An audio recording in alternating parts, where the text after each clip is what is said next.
Hi, everybody, and welcome to another episode of the Truth in Data podcast, where each episode we tackle a different digital forensics topic. This week, we're going to talk about continuing education in digital forensics. I'm Jessica. I'm Kim. And I'm Debbie. So let's get right into it.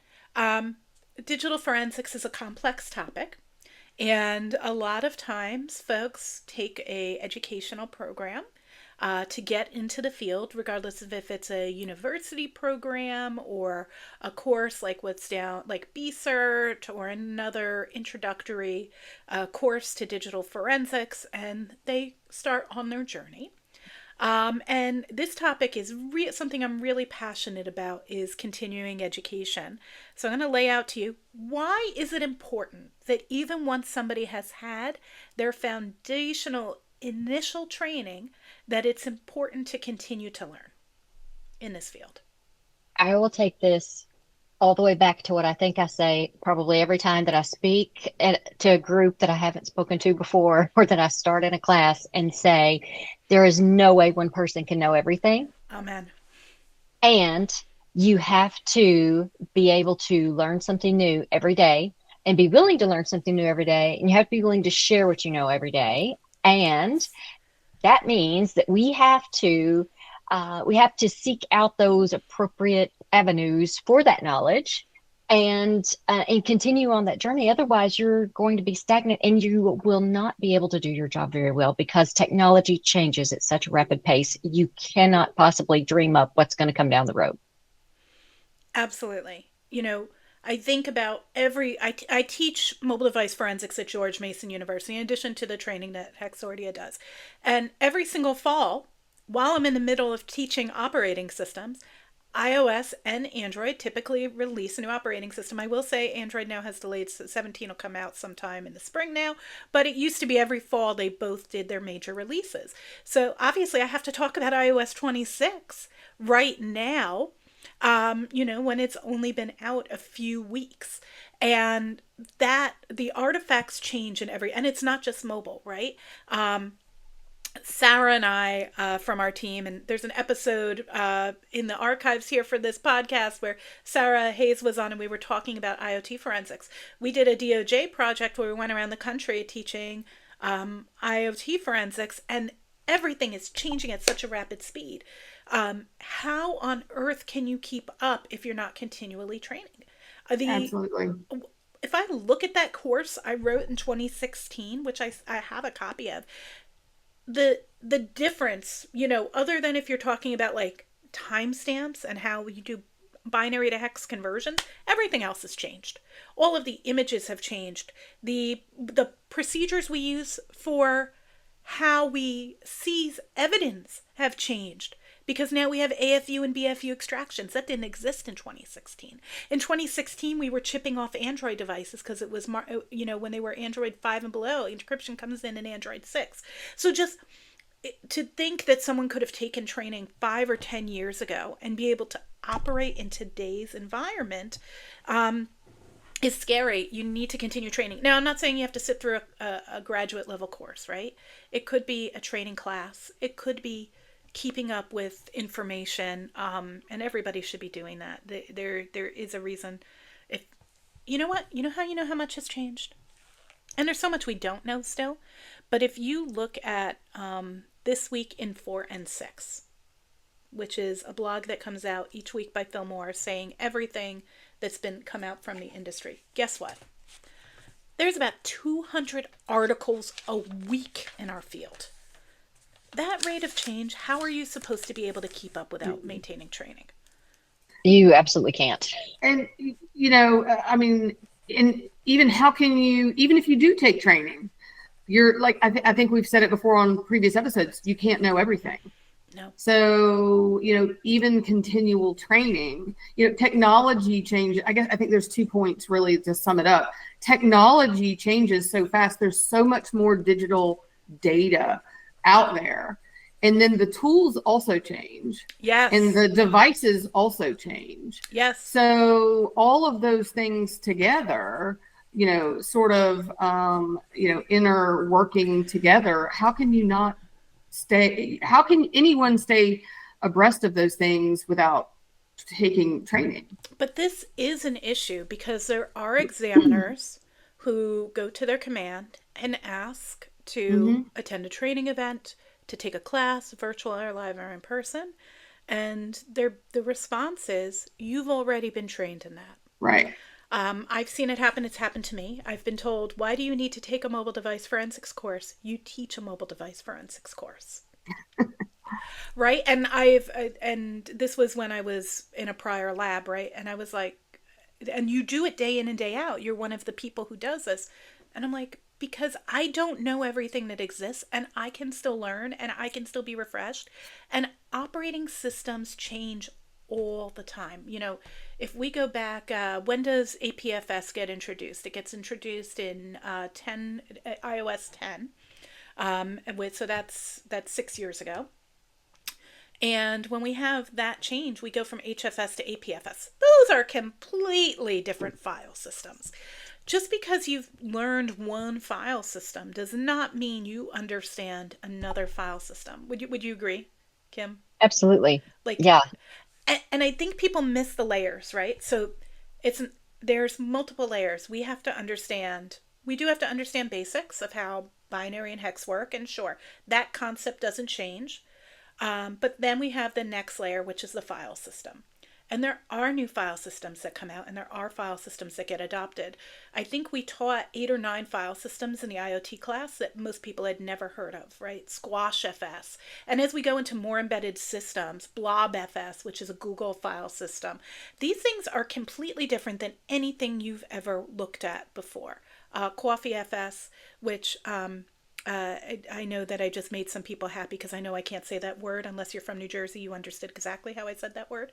But all of these file systems are completely different than other file systems, and you have to learn them to be able to figure out where files start and end, how to parse the data, especially as we wind up with more of these embedded systems in our architectures, because these are file systems that are designed for data that is smaller and to take up less space. Then you have operating system layer. So this is where Android or iOS comes in. They're updating all the time. They're adding new features all the time. You need to know how to test those, how they work. And then on top of now you've got, obviously you have your hardware changes. So you've got hardware, you've got operating system, a file system, you've got operating system. Now on top of that, you've got apps. And with apps, you've got data structures, right? So if you did forensics 5 years ago, 5 years ago was the last class you took. You probably took a class, you probably learned SQLite, you probably learned PLIS. But did you learn Android binary XML? Did you learn level DB? Did you learn SegB? No, you didn't. And those are what's in classes today. And this is why I think it's a really big misnomer to assume that just because someone has taken a course before that they don't need to continue their education. As a trainer and as an educator, someone who does both, and those are two different roles.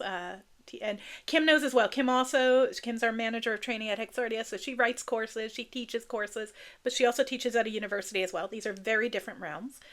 And it just is so scary to me, the concept of not getting continual training. Okay, I'll get off my soapbox. No, you're exactly right. And when I was explaining to someone before about the need for even going back and retaking a class that you may have taken before. So what if this is a course that hopefully, it's coming from, a reputable place where, they do evaluate their training often and they are updating their courses often. And let's look at it from the standpoint of, if you're an iOS or an Android user, from a user perspective, you are constantly getting more experience as a user, right? So you get more bells and whistles and features and cool things. With all of those cool features that you get as a user, guess what's happening on the back end? There's some kind of data that's supporting that. And that is huge, I feel like, for people to really understand. If you're trying to explain to somebody, about why do you actually need this? Is your phone updating constantly? Well, so is everybody else's. And Right. if you were trained on one with one particular version of something, or that was the last of the training that you had was on a particular version. Who knows what's happened between now and then, unless you've had training. So I think that is important for people to recognize, is that we are constantly chasing that from the standpoint of learning, trying to figure out what has changed and what's been updated. And if there are things that you may need to learn that are things that, aren't just how do you, also there's sometimes a mistake. Oh, you've studied Windows forensics. Now you can do forensics, right? Now you can do forensics on a Mac. Now you can do forensics on a Linux box. It's not the same. It's digital forensics. There are people who have expertise in each. You need to go out and learn that. Right, you do. And there are some laboratories where they do have the opportunity for people to be a little bit specialized in 100%. those. That's what And we that's did. great. Yeah, That's what my labs worked. But those are That's larger fantastic. labs. they are. Exactly. So you may not have those opportunities. So then that you're going to depend even more so on, go to your reputable sources for for updates and for knowledge and for, looking to see what's changed, looking to see what's been updated. And that's going to help you to understand, what, this has gone too far. You know what? I need new training. I need updated training, or I need a different tool, or I need whatever that may be, but you need to be able to do that kind of self-evaluation in terms of where you are, in terms of your knowledge of what you're able to examine, right? That's a great way to put it. Self-evaluation. What do I know?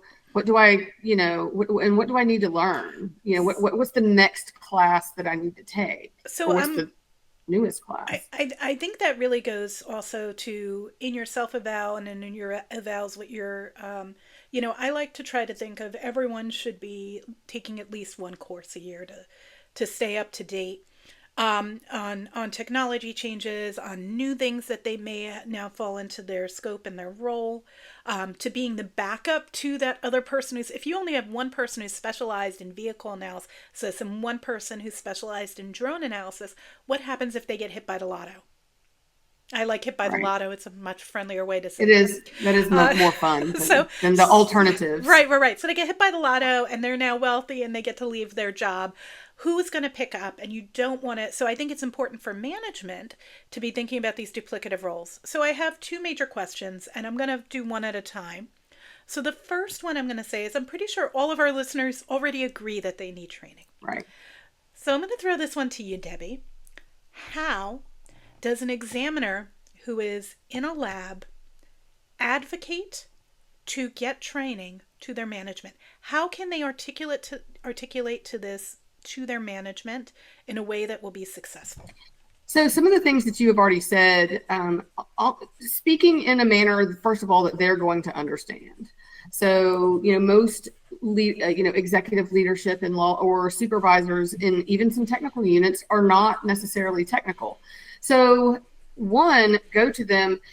Hopefully they are open to the idea. If they're not, that's a whole different conversation. But hopefully they're open to the idea and listening to the fact that when you just say, Kim, when you said, your phone updates every day, well, that's something that they understand. They may not realize, the update could create challenges that they don't know how to handle. So explaining things in a way, and the article that you wrote, Jessica, about in Forensic Magazine about what article? Sorry, you wrote a lot of articles. The one in Forensic Magazine, that talked about why acquisition is preservation. So right. That's a change. Telling them that there are so many changes constantly, and I think that they inherently know that. People know that technology changes. So playing on that and explaining some of the changes that in a way that they can understand it, they may go, oh, okay. Hopefully they will go, oh, okay, I understand that. But what if you never tell them? We've talked about it in other realms on this podcast, but if you don't educate them, they don't know. Right. If you don't say, I know that I took training, but things have changed so much. And here's a few examples. And we are going to be behind the eight ball. We're not going to be able to get the evidence that we need. We're not going to be able to preserve the, like, explaining to them. Hopefully they listen. There may be in a situation though where they agree, you have convinced them, but yet they don't have the budget for it, which is a common challenge in law enforcement. And there are ways, to certainly take training that is low cost or free or grant funded, or, you have to maybe get creative in those situations. So, but I too think that that everyone should be taking at least a class a year. I know for me, I was fortunate enough to have a budget where I could allocate funding so that everyone either got to attend a conference or training at least once a year. I absolutely felt that constant training, continuous training was vitally important. Now, they could choose what they felt they needed through self-assessment.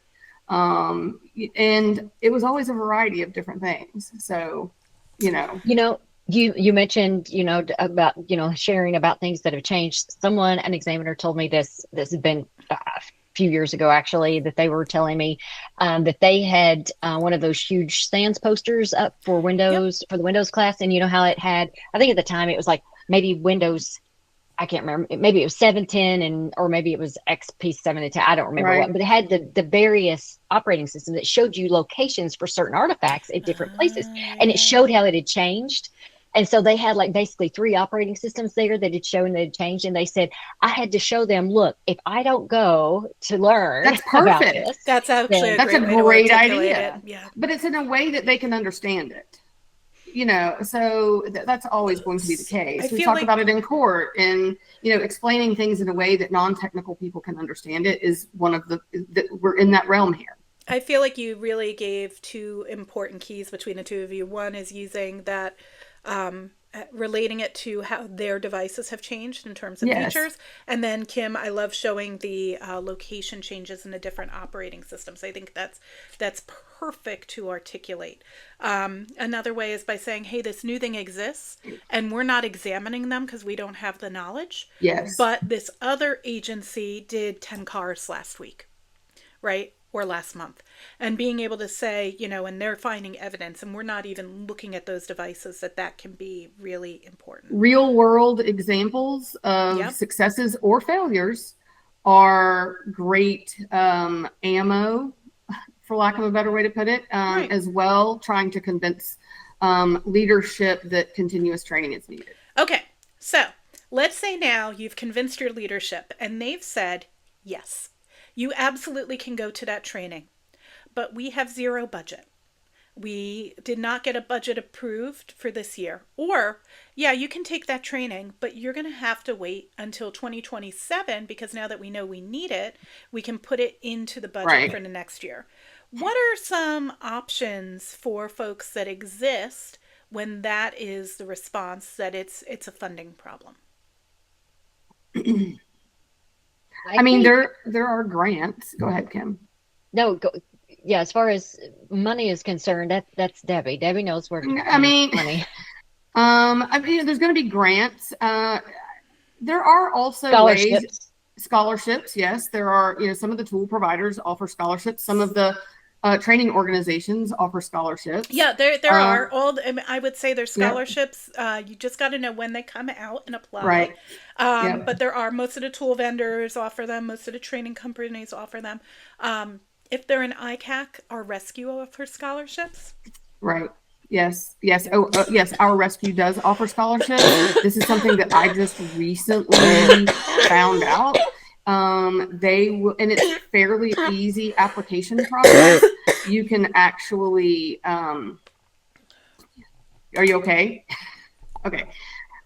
You can actually go on their website and apply for a scholarship to take training of your choice. And apparently the application process and the approval process is fairly easy.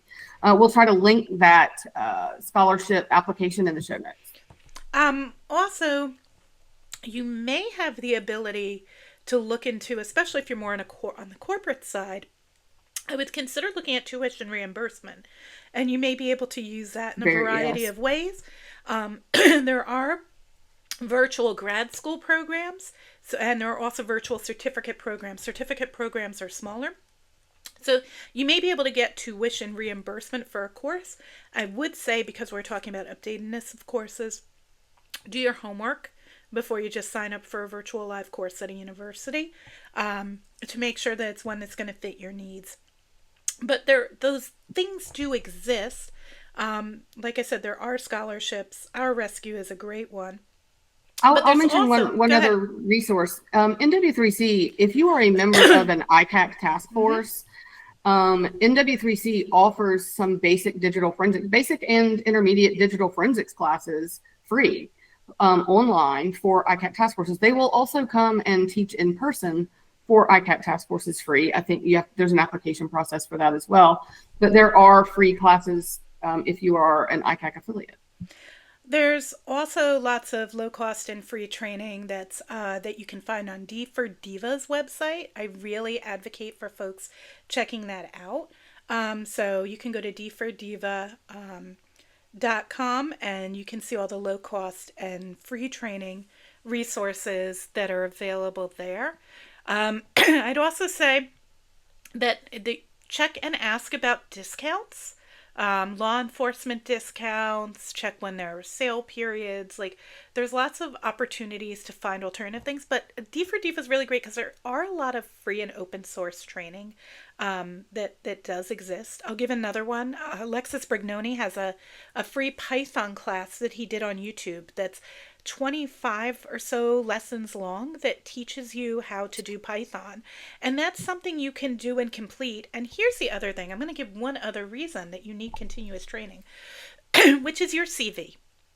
Your CV, your curriculum vitae, the thing that you use to write your resume from. I could give a whole lesson. Actually, we should do an episode on writing CVs and writing resumes.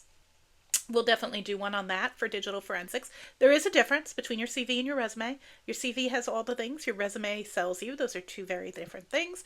Your CV, you have to deliver that for court. Your CV, you have to submit sometimes for different grants and proposals or to be on boards and organizations. This should be a living document that you're updating regularly, and it really does need to show that you are continuing.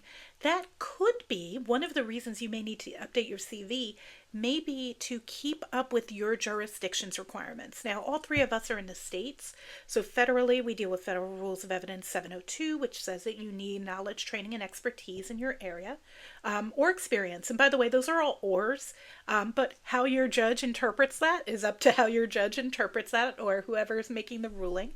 And some jurisdictions for statewide may fall under Daubert, some under Fry, some under modified versions, some under both. There's actually a cool map out there that shows that.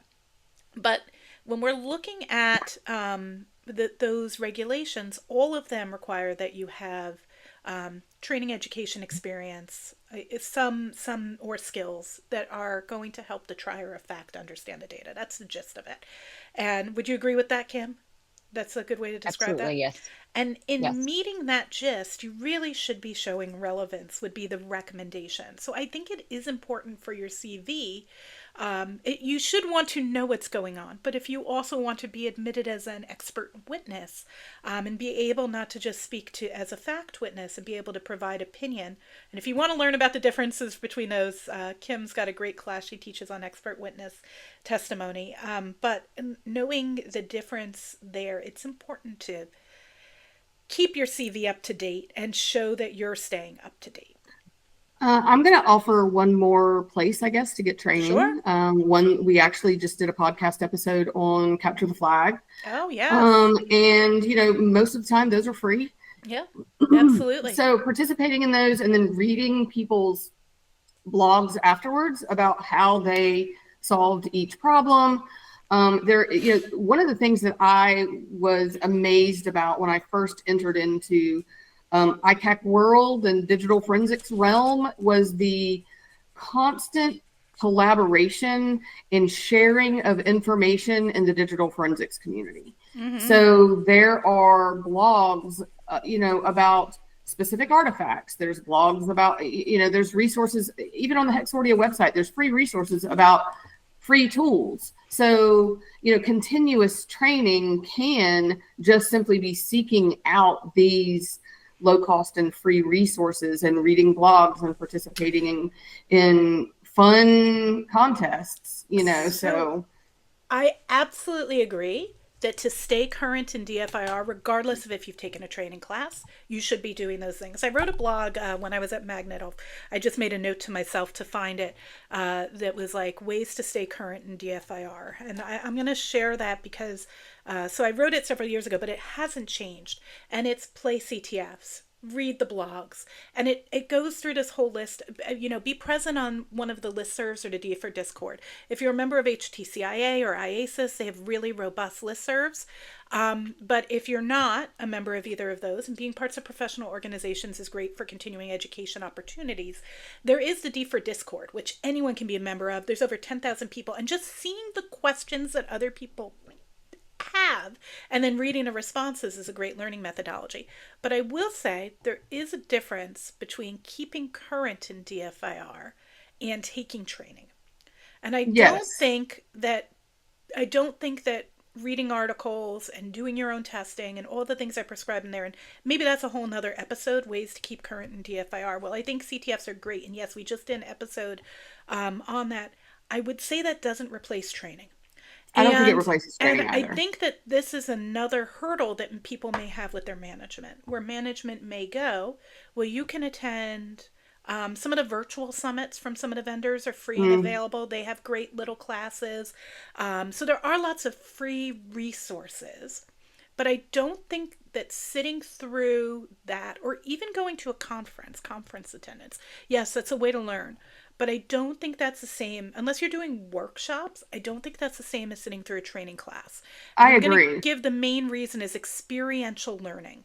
You need experiential learning.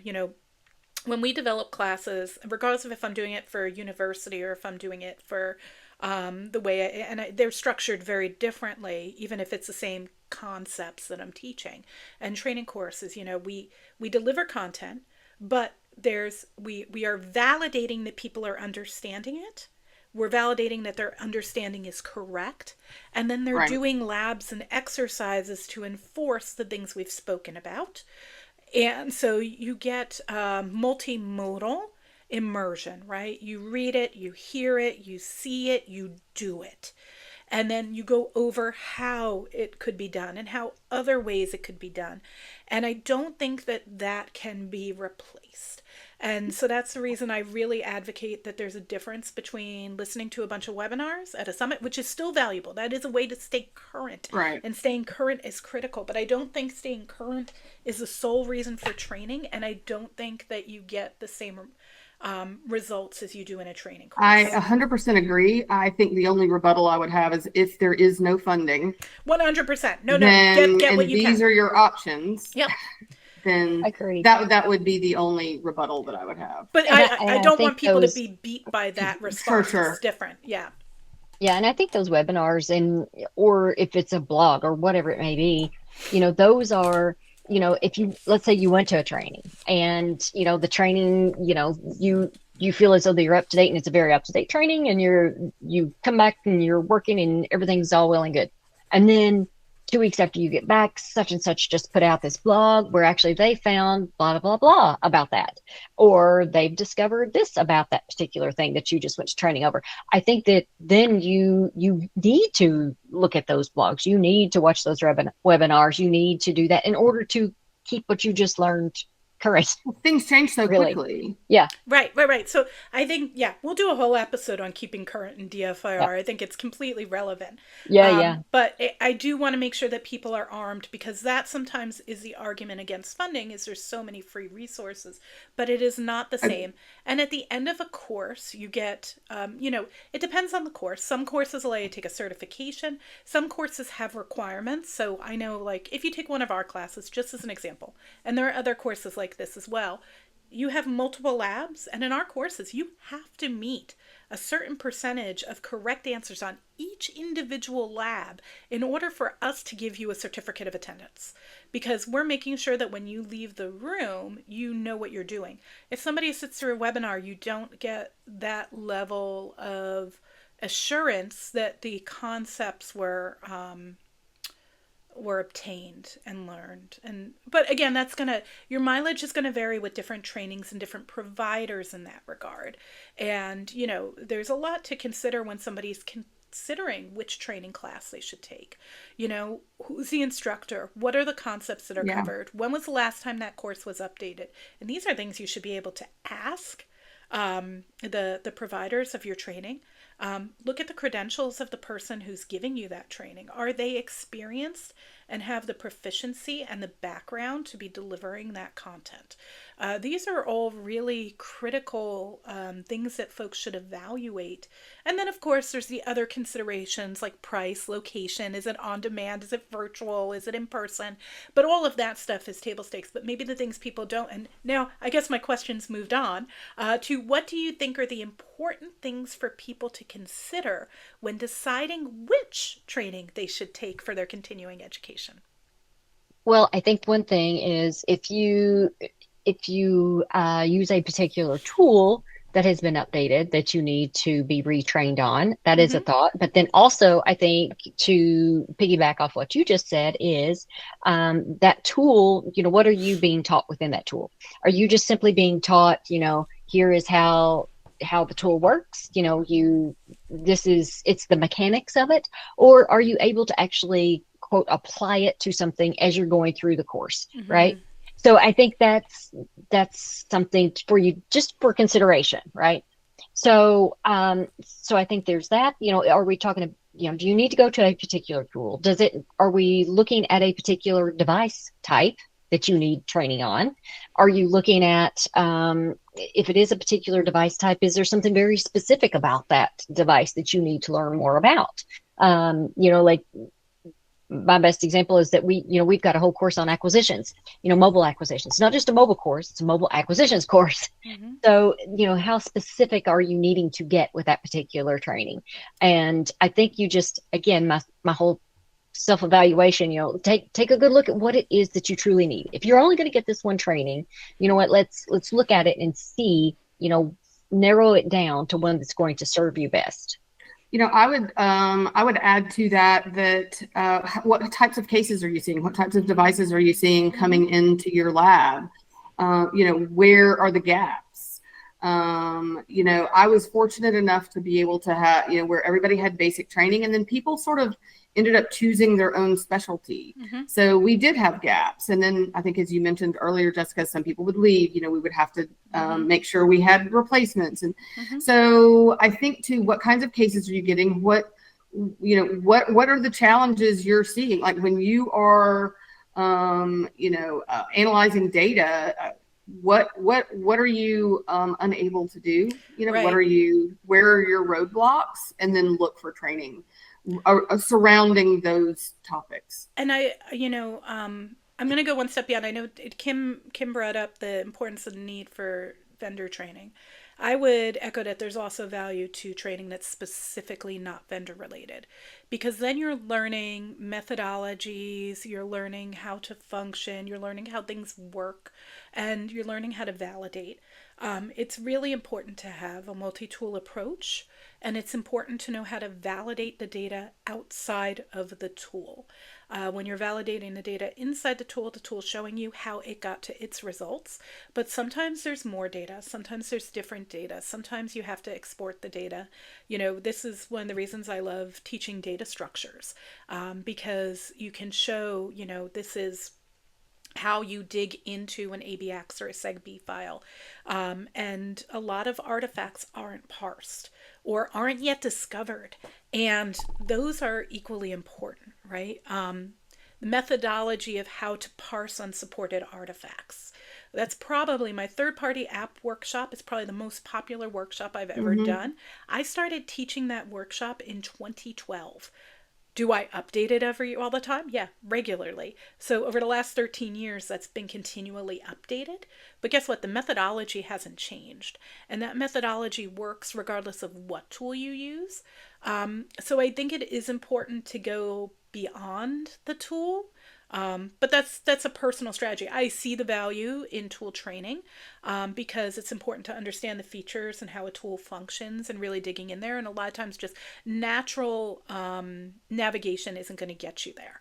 But I think it's important to consider both and to have that balance in your CV. I would say that there are also different vendors call them different things, but consider when you're looking at costs things like all access vouchers or training assistant program or whatever vendor du jour is Annual calling their program, pass. annual pass, but something where you get an unlimited number of classes in a year. Those are so typically well valued for what you get. But so if you can maybe you can knock out all your vendor training in 1 year for your primary tool, then the next year maybe you go for Hmm. not vendor neutral training, and Right. then maybe the next year you go for your secondary tool, and then if you repeat that cycle every 3 years, presuming you have the budget, that allows you to be proficient on your primary tools and their updates and changes. If you're doing that, let's say every 3 years, enough to maintain whatever certifications you have, but then implementing in there tool non vendor specific training, so you're actually learning a deeper dive into the concepts that apply. I think that's a balanced approach, and I mean, but that's in a dream world, right? No, and I think that's great. Debbie, you said something about, figuring out what it is that's going to be most useful for you and for your laboratory.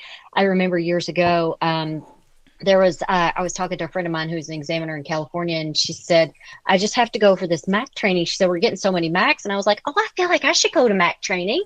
And then I kind of, again, kind of took it all in. How many Macs were you actually getting in here? Okay, almost none. And we've already got a Mac examiner. And yeah. So, but Right. she's in California. They got a ton of Macs there. So, you kind of have to figure out what is going to also work best. And that's going to help you Right. explain it to your management also for which Exactly. one that you need, because Right. how are you going to help the overall mission of Right. what you are If all you trying to if accomplish? you want to go to training, stats and data presented to your management also will absolutely help make your case. And get the pricing. It doesn't hurt for you to request the quote. Yes. Like, so that way when you're going to management, you're going with all of the facts. I think that's a really good way to do it. And speak to those other things we said to evaluate. Is it in the right format you need? Is it in the right location you need? Is it the right content you need? Is it the right instructor you need? And any savings that you can save in anything, be it that you're buying vouchers or group discount or all access passes or LE discounts, whatever it is, make sure you're including that in your package that Yes. you give. And I think that's really, really key, is developing the right package to show. So you need to show the reason, you need to show return on investment, and then you need to show the specifics about what you're asking for. So I hope that helps people advocate for continuous training. I hope everyone gets the value of continuous training. And thank you for listening. Bye. Bye bye.